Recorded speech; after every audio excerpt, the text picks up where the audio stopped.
एक उत्तर लक्ष्मी ने ये दिया इंद्र को, और दूसरा उस पूर्ण अष्टलक्ष्मी को प्राप्त करने के लिए दूसरा एक और बताया, और वह यह बताया कि हम प्रातः ब्राह्म मुहूर्त में, ब्राह्म मुहूर्त का मतलब होता है प्रातःकालीन 4 बजे से लगा करके सूर्योदय तक, इसमें दो समय ऐसे आते हैं जो अपने आप में अत्यधिक महत्वपूर्ण होते हैं। विष्णु पुराण के अनुसार उसने तो उनको घड़ियों और पलों में समझाया है, मैं घंटा और मिनट में आपको समझा रहा हूं, ट्रांसलेट जैसे आपको। वह है, पहला समय है 5:23 से लगा करके 5:31 तक का समय, 8 मिनट का समय, प्रातःकालीन सूर्योदय से पहले।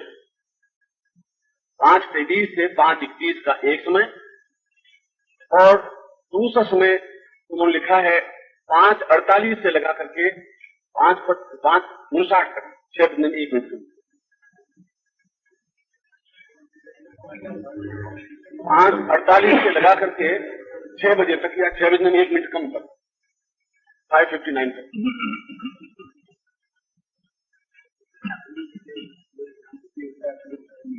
आप इसको स्टैंडर्ड टाइम से ही ले, तो कलकत्ता में तो बहुत जल्दी हो जाएगा वहां आके जी। आप स्टैंडर्ड टाइम को ले लीजिए, उसमें कोई अंतर नहीं आएगा, क्योंकि फिर कई जगह तो सूर्य 7 बजे उगेगा सर्दियों में, तो बड़ी हौच पौच सी बनेगी। मगर ये जो समय है उसने बताया है कि प्रातःकालीन ब्राह्म मुहूर्त से इतना समय बीतने के बाद तो हमारा लिमिटेशन तो 4 बजे है, सूर्योदय से कोई लिमिटेशन तो हमारा नहीं है, 4 बजे फिक्स टाइम है। उसके बाद में कितना टाइम बीतने पर क्या टाइम आता है उससे मतलब है, तो उसके बाद में सूर्योदय जल्दी हो या लेट हो, या सूर्योदय के बाद की टाइम आता हो, उससे कोई अर्थ नहीं रहेगा। हमारा सारा स्टैंडर्ड टाइम की बात है। ये दोनों टाइम विष्णु पुराण में बताए हैं, ये दोनों ही समय विशेष महत्वपूर्ण है किसी भी लक्ष्मी की साधना से संबंधित या लक्ष्मी को प्राप्त करने के लिए। और कुल मिलाकर के इसे 15 मिनट का समय दिया है पूरे 24 घंटों में। ये 15 मिनट का समय, 8 मिनट का समय एक है, 7-8 मिनट का समय एक, या 15, 17, 20 मिनट का समय है। ये दोनों ही समय विशेष रूप से अष्टलक्ष्मी की साधना के लिए सर्वाधिक महत्वपूर्ण है, सबसे अधिक महत्वपूर्ण। लक्ष्मी ने कहा कि किस प्रकार से इस समय का उपयोग किया जाए, इसके लिए भी उसने विधि बताई। वह शास्त्रोक्त विधि है जो मैं आपको समझा देता हूं। इसमें अष्ट बीज का जप होना चाहिए। 8 बीज, 8 लक्ष्मी है, उन 8 लक्ष्मियों के लिए 8 बीज है। जैसे नवाण के 3 बीज है, ऐं ह्रीं क्लीं, उसी प्रकार से अष्ट लक्ष्मी के भी अष्ट बीज है। और वे 8 बीज मैं आपको लिखवा देता हूं, आप नोट करना चाहें तो। पहला है ऐं, जैसा आप बोल रहे हैं, दूसरी बार बोलूंगा नहीं मैं, 8 बीज का उच्चारण एक बार ही करूंगा, इसलिए आप जो नोट करना चाहें तो नोट करें। ऐं, ए ऊपर मात्रा ऊपर बिंदी, ऐं। दूसरा बीज है रीं, जो पुराण में आया और र मिलकर के और बड़ी मात्रा और बिंदी, रीं। उच्चारण होगा WRING, रीं, या बिल्कुल शुद्ध उच्चारण होगा WREENG, रींग। रिंग नहीं, आप उच्चारण कर लेते हैं गलती, रिंग बोल देते हैं, रिंग। रिंग शब्द नहीं है, रींग शब्द है, दीर्घ है, लघु नहीं। WREENG, ring. 2 बीज हुए, एन, रींग। तीसरा बीज है श्रींग, श्री और बड़ी की मात्रा बिंदी, श्रींग।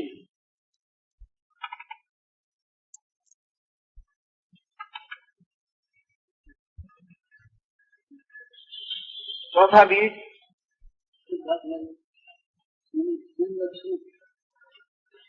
रिंग में SREENG, रिंग। रामदेव तिवारी आपका एक PMO है, जाकर ले ले।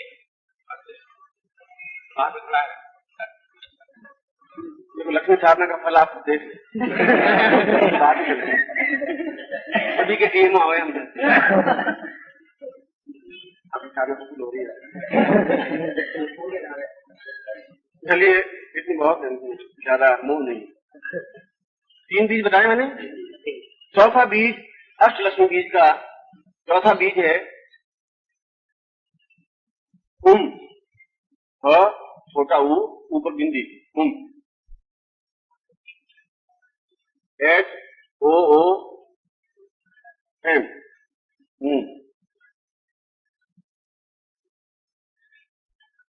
पांचवा बीज है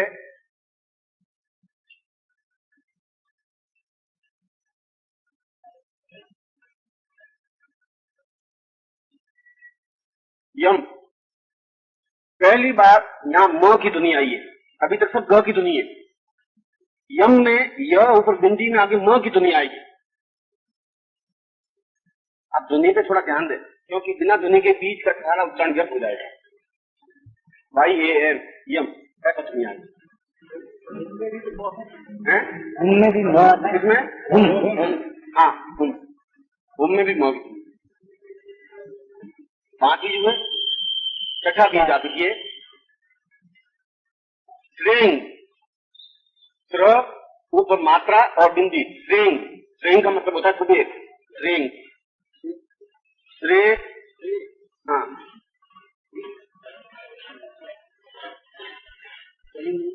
स्पेलिंग लिख दीजिए SHREENG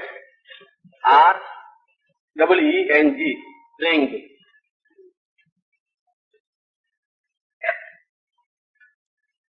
छठा बीज स्लो कर दे, श्रीमाली वाला स्लो कर दे, ऊपर एक मात्रा लगा कर बिंदी लगा दे।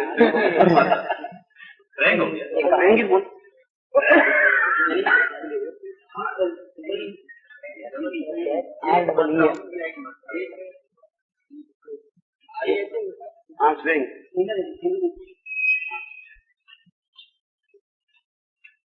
छठा बीज आप लिखिए 6 हो गए। 7वां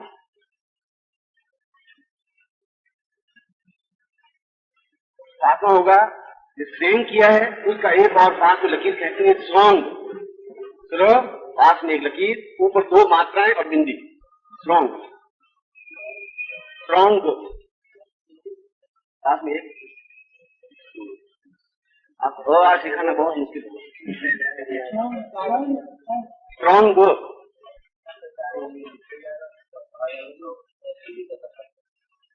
8वां बीज SHRONG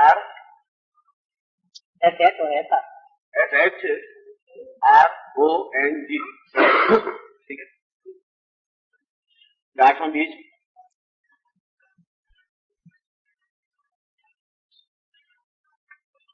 श्रम। श्र ऊपर बिंदी और यहां म की ध्वनि श्रम और आगे शब्द लगा दीजिए नमः। म और म आगे 2 विषय नमः।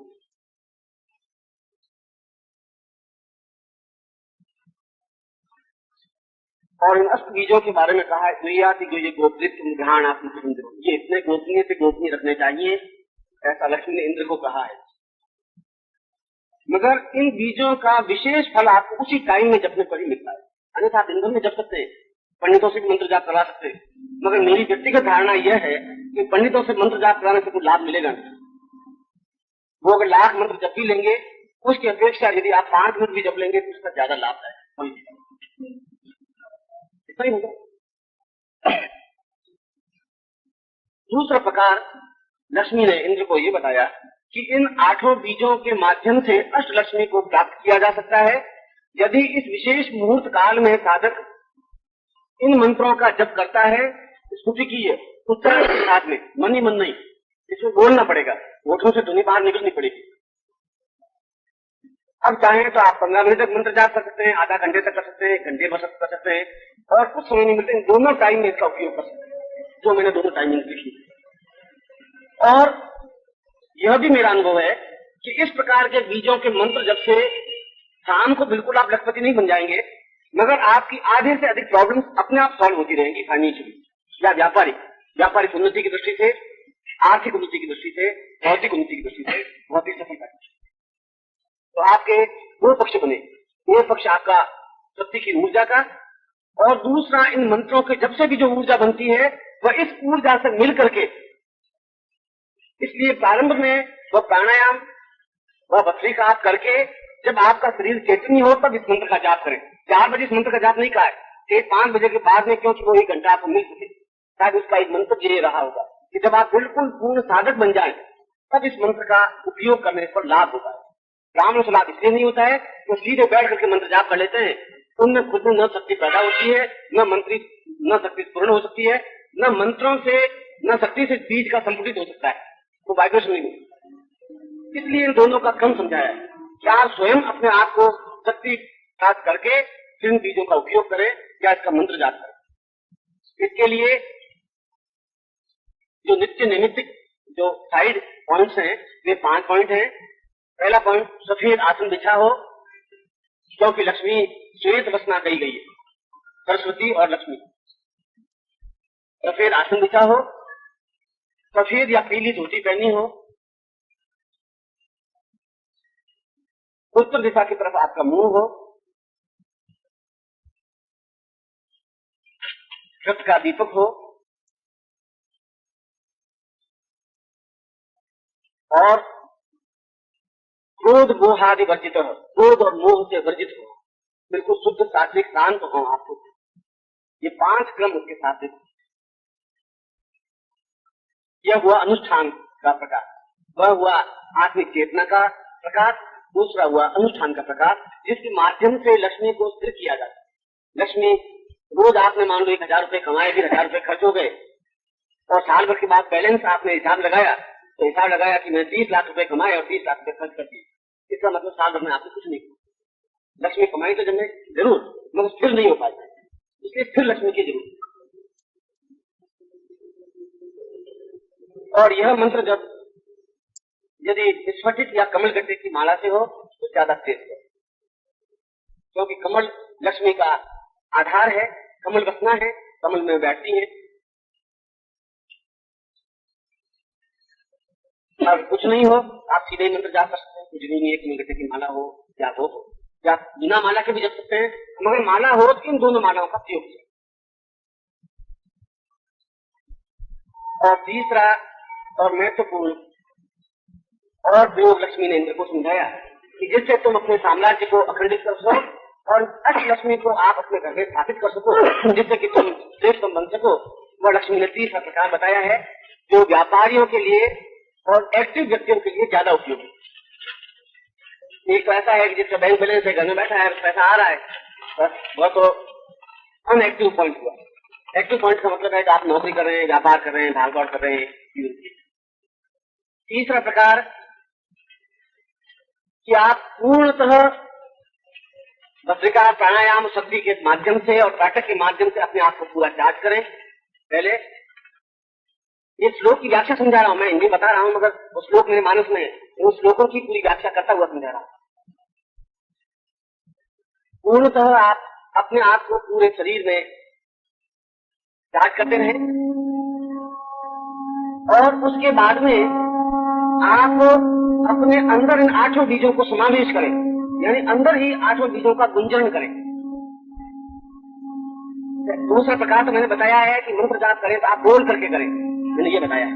और तीसरा प्रकार मैंने बताया है कि इनका आप अपने आप में अंदर ही अंदर होश बंद करके इन शब्दों को रिपीट करते रहे, उच्चारण करते रहे। वह पूरी शक्ति का अभ्यास करने के बाद स्नान करके, शुद्ध वस्त्र पहन करके, आपने प्राणायाम करके, भस्त्रिका करके और वो जो सारे नाटक वगैरह करके उसके बाद में आप इसका गुंजन करें। इससे क्या होगा कि यह जो गुंजन है वह आप किसी भी प्रकार के कार्य में आपको सीधी सफलता ही प्रदान करेगी। यानी आप काम वही करेंगे जो आपके लिए अनुकूल होगा। यूजलेस आपका टाइम बर्बाद नहीं होगा, यूजलेस पार्टियों से कॉन्टेक्ट नहीं हो पाएगा, यूजलेस समय का अपव्यय नहीं हो पाएगा।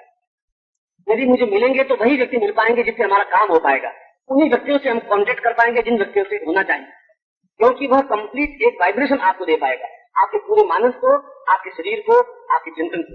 क्योंकि सारे व्यापार का आधार तो आप ही होना, जो कुछ करना है वो आपके द्वारा ही करना है।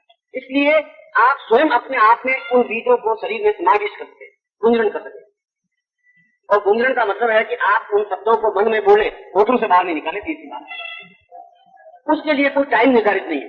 प्रातःकाल का समय तो हो, वो तो ठीक है, मगर उसके लिए वो पर्टिकुलर टाइम कुछ नहीं है। 4 बजे भी हो सकता है, 4:15 भी हो सकता है, 4:30 भी हो सकता है, सूर्योदय के बाद। और ये 3 प्रकार बताए हैं कि 3 प्रकार के माध्यम से आदमी अपने जीवन में पूर्ण भौतिक और व्यापारिक सुख प्राप्त कर सकता है। यदि व्यापार में शिथिलीकरण है, धीरे चल रहा है व्यापार, प्रोग्रेस नहीं हो पा रही है, या उसमें जो सफलता मिलनी चाहिए वह नहीं हो रही है, तो इससे वैसे ही लोगों से कांटेक्ट हो जाएगा जिससे कि आपका व्यापार वृद्धि को अग्रसर हो सके। स्वतः ऐसे ही लोग आपको मिलेंगे जो आपको हेल्पफुल हो सकेंगे। और इस प्रकार के तीनों प्रयोगों को कई जगह मैंने, अगर आप कहें तो मैं आपके अहमदाबाद, दिल्ली, कलकत्ता, मद्रास और मुंबई के नाम लिख सकता हूँ, एड्रेस दे सकता हूँ, जिनको मैंने इस प्रकार से प्रयोग संपन्न करवाए पहले ही नहीं। मगर ये मैं सारी क्रिया इसलिए आपको समझा रहा था कि इस सारी चीजों का प्रैक्टिकल में अगली साधना मैंने रखी है, महालक्ष्मी साधना रखी। इसीलिए ये जो शक्ति है, इस शक्ति को आप किस प्रकार से अपने लक्ष्मी में ट्रांसफर कर सके, शक्ति संचय कैसे कर सके, ये मैंने इसीलिए में समझाया। और इस शक्ति को ट्रांसमिट कैसे कर सके, ट्रांसमिट करने के 5 प्रकार होते हैं। यानी किसी वस्तु से पदार्थ में रूपांतरित करना। ऑक्सीजन और हाइड्रोजन को मिला करके जो पानी बनाना है, तो पानी बनाने के लिए इन दोनों गैसों को मिलानी पड़ेगी आपको, और जो ही हाइड्रोजन ऑक्सीजन मिलेगी तो पानी की बूंदें टप टप बन जाएगी, जो पानी पीने लायक। तो किस प्रकार से उन दोनों शक्तियों को मिलाया जाए जिससे कि पानी की फॉर्मेशन बन सके, और किस प्रकार से शक्ति को हम लक्ष्मी में रूपांतरित कर सके, यह क्रिया। इस रूपांतरित करने की 5 क्रियाएं। पहला है अनुष्ठान के द्वारा हम कैसे श्रीमंत बन सकते हैं, श्रीमान बन सकते हैं, धनवान बन सकते हैं, लक्ष्मीवान बन सकते हैं। शक्ति को हम कैसे उसमें रूपांतरित कर सकते हैं, उसके 5 तरीके हैं। पहला तरीका है अनुष्ठान के द्वारा। अनुष्ठान का मतलब है जिस प्रकार से मैंने कहा कि पर्टिकुलर टाइम इस प्रकार का मंत्र जाप करें, ये एक अनुष्ठान का तरीका होगा। मन में आप गुंजरण करें, ये अनुष्ठान का दूसरा तरीका। ये अनुष्ठान के तरीके से, ये अनुष्ठान के द्वारा, मंत्र जप के द्वारा लक्ष्मी को प्राप्त की जाए। मगर उसके लिए बहुत जरूरी है कि किस प्रकार से बैठना है, कैसे हाथों से बैठना है, कहाँ दृष्टि स्थिर होनी चाहिए, चिंतन किस प्रकार का होना चाहिए, भावनाएं क्या होनी चाहिए, मंत्र जप कैसे होना चाहिए, उच्चारण गंभीरता कैसे होनी चाहिए, ये सारी उसके भेद प्रभेद। मगर अनुष्ठान पहला। दूसरा रासायनिक के द्वारा। रासायनिक के द्वारा किस प्रकार से हम बहुत कम मूल्यवान धातु को ज्यादा मूल्यवान धातु में रूपांतरित करते हैं। ऐसे सैकड़ों प्रकार है कि तांबे में कुछ रासायनिक क्रिया करके उसको धातु में परिवर्तित किया जाता है। कार्य को कुछ विशेष विधि के द्वारा उसको रूपांतरित करके सोने में किया जाता है। ये जो रसायन के द्वारा भी लक्ष्मीवान बनना है, मतलब ये नहीं है कि कैसे बनना है, हम किस प्रकार से, किस विधि से कम बिजनेस का मतलब यह है कि कम खर्च हो, ज्यादा लाभ हो सके। ये तो उसका सिद्धांत है, आधार तो यही है कि हम 5 रुपए में चीज खरीदे और 5.5 में बेच दें तो 8 आने में कम हो जाए। यदि हम तांबे को खरीदे और उसको सोने में रूपांतरित करें तो कम मूल्यवान धातु ज्यादा मूल्यवान धातु में रूपांतरित। ये दूसरा प्रकार रसायन के द्वारा। और ऐसे सैकड़ों साधु हैं, तो सैकड़ों लोग हैं। मुरादाबाद में एक ऐसे व्यक्ति हैं जिन्होंने शिव मंदिर का निर्माण करवाया है।